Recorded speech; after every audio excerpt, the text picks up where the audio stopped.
এই সেই গুহা যেখানে একদিন শিব নিজে পার্বতীকে বলেছিলেন অমরতার গোপন কথা, যেখানে শব্দ ছিল না, ছিল শুধু মহাজ্ঞান, এক মহামূল্যবান তপস্যার রূপান্তর, শব্দ ব্রহ্ম।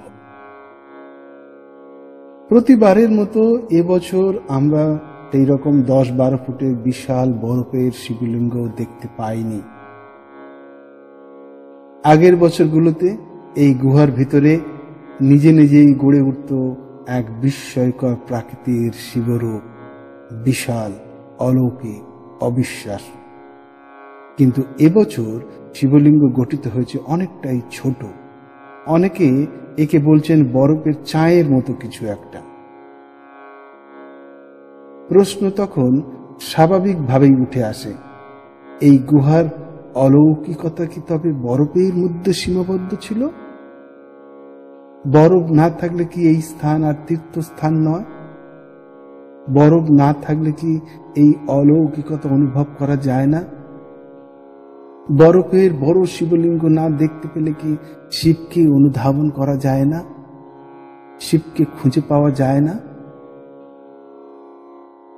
না বন্ধুগণ, বরফ গলে যেতে পারে, কিন্তু অনুভব কখনো গলে যায় না।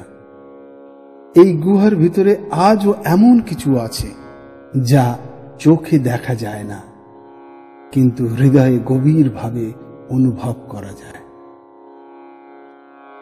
আমি করেছি, আমার মতো হয়তো আরো অনেকে করেছে, হয়তো সবাই করছে।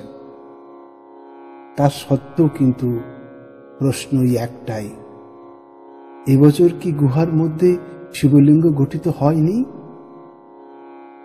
প্রতি বছর হাজার হাজার ভক্ত চলে আসেন এই হিমালয়ের পথে একটি বার মাত্র সেই কম্পনের, সেই স্পন্দনের ছোঁয়া পেতে। এবছরও সেই পথ খোলা আছে, তবে চোখ দিয়ে নয়, হৃদয় দিয়ে দেখার জন্য আপনাকে আসতে হবে, আপনাকে যাত্রা করতে হবে, আপনাকে অমরনাথ গুহায় পৌঁছতে হবে।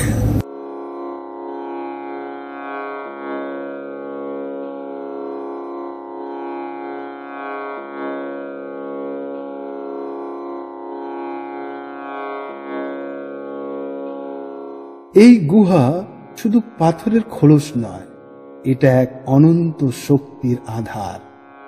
এখানে আজও আছে সেই স্পন্দন যা শিব পার্বতীর মাঝে হয়েছিল, যার রেশ আজও বাতাসে ভেসে বেড়ায়।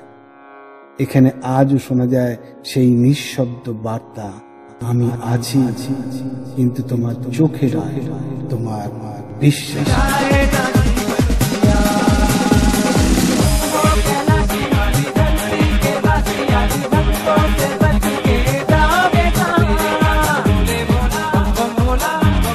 তাই বলছি দর্শক বন্ধুগণ, আপনি যদি শুধু বরফ দেখতে যেতে চান, তবে এবার যাত্রায় না যাওয়াই ভালো। কারণ হয়তো আপনি ফিরে আসবেন চোখের অসন্তুষ্টি নিয়ে। আপনি যদি শিবকে অনুভব করতে যান, তবে এবার যেতেই হবে। চোখ দিয়ে নয়, হৃদয় দিয়ে দেখুন। বরফের মধ্যে নয়, নিঃশব্দ গুহার নিভৃততায় খুঁজুন মহাদেবকে। এই গুহা কেবল বরফের নয়, এটা সেই স্থান যেখানে শিব নিজের অস্তিত্ব চিহ্ন দিয়ে গেছেন। বরফ থাকবে না হয়তো, কিন্তু শিব তো অমর। তার শক্তি কি কখনো হারায়?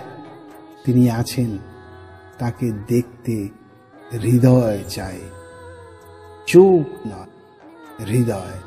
আর সেই হৃদয় দিয়ে বলুন, জয় শ্রী অমরনাথ, ওম নমঃ শিবায়, হর হর মহাদেব।